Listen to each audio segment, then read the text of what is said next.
day was like any other at Westbrook High, except the air carried an uneasy energy. Students shuffled down the hallways, gossiping in clusters, slamming lockers, and laughing too loudly.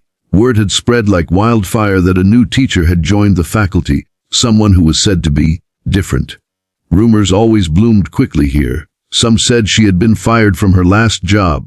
Others whispered that she was strict beyond reason, while a few imagined she was running away from a scandal. No one really knew, and that mystery made the students restless. The teacher's name was Ms. Elena Cross, and though she had only been on campus for 2 days, the students couldn't stop talking about her. She was tall, carried herself with a controlled calmness, and her gaze seemed to cut through walls. She dressed simply, always in fitted blazers and slacks, hair tied back, her face unreadable but somehow captivating. The students weren't used to this type of authority. Most of the faculty were either too soft, too detached, or too predictable. But Ms. Cross didn't fit any mold, and that alone made her a target. Inside the science lab, the tension was thicker. A group of notorious seniors, boys who had ruled the school with mockery and intimidation, were seated in the back row. Chase, Ryan, and Derek, names that made freshmen tremble and even juniors look the other way. They thrived on finding weakness, exploiting it, and turning it into entertainment.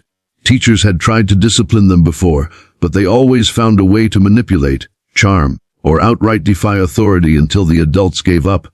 To them, Miss Cross was just another teacher to break. The bell rang and Miss Cross walked in, placing her folder on the desk with a controlled precision. "Today we're discussing chemical reactions," she began, her voice steady, neither too loud nor too soft. She spoke with a certainty that left no room for giggles or side chatter. Most students sat straighter without realizing it.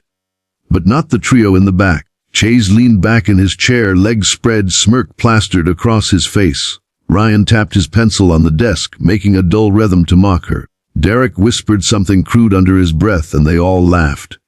Miss Cross paused mid-sentence, her eyes flicking up. The silence that followed was so sharp it cut the room in half. For a brief moment, every student felt that she saw everything. Every whisper, every sneer, every heartbeat. Then she continued her lecture as if nothing had happened.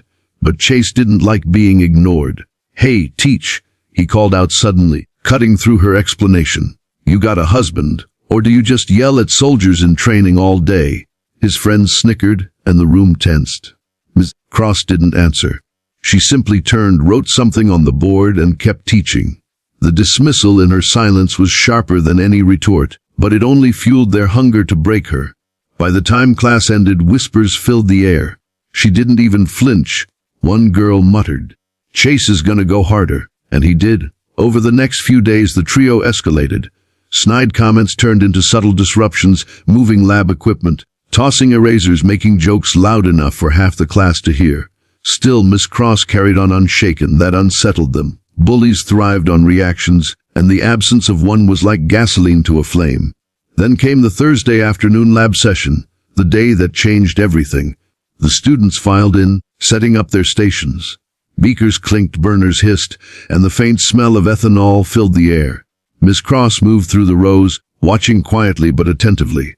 Most of the class worked with nervous diligence, still not sure how to read her. In the back corner, Chase leaned toward his friends. "Today we're going to see what she's really made of," he whispered. Ryan grinned, Derek cracked his knuckles, and the plan formed between them without needing words. When Miss Cross walked by their table, checking the setup, Chase suddenly stood, stepping into her path.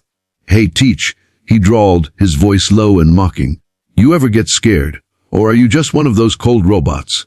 The lab went silent. Every eye turned. Miss Cross met his stare without blinking. "Sit down, Miss Harrison," she said calmly. But Chase didn't move. His smirk widened. "Or what?" Ryan and Derek stood too, flanking her. The air grew heavy, the silence crushing. And then, before anyone could stop it, Chase lunged, his hand closing around Miss Cross's throat. Gasps erupted across the room. The students froze in horror. Teachers were never touched. This was unthinkable. Ryan and Derek moved closer, their laughter sharp and cruel. "What now, robot?" Ryan sneered.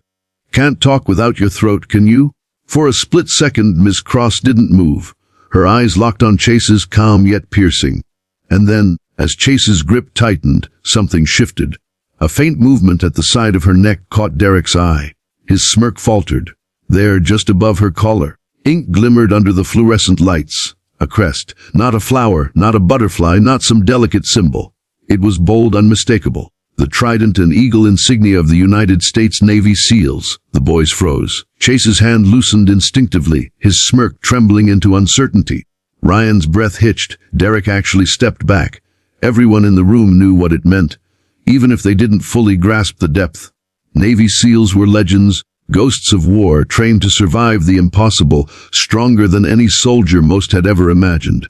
And here it was, inked into the skin of their new teacher. The silence that followed was electric. Ms. Cross didn't need to say a word. She simply reached up, pried Chase's hand from her throat with an ease that terrified him, and stepped back. Her eyes swept over the three boys like a storm preparing to break. And in that moment, every student in the lab realized the same chilling truth. The woman they thought they could break was someone who had walked through hell and come back stronger. To be continued.